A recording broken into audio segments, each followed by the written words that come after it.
Welcome to the Slop Temple. We pray this video helps. You start by ensuring the ledger is charged above 20% and rebooting it to clear temporary faults. This prevents power-related disconnects. Open Ledger Live, update the app, and allow Bluetooth and location permissions so the phone can discover the device.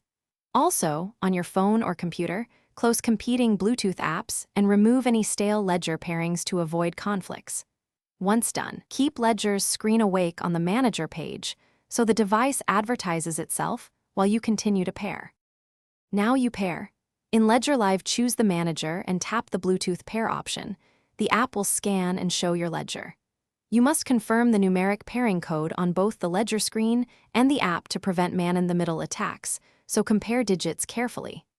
After pairing, install any firmware or app updates Ledger Live suggests, because updates often fix connectivity bugs. Make sure you keep the Ledger unlocked and on the pairing screen until installation finishes to avoid interrupted setups.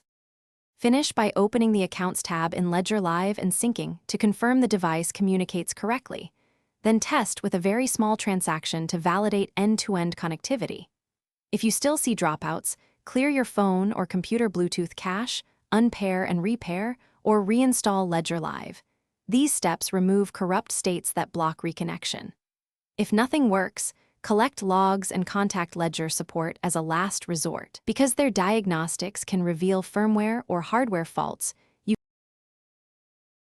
Thanks for watching. Consider subscribing if we helped you.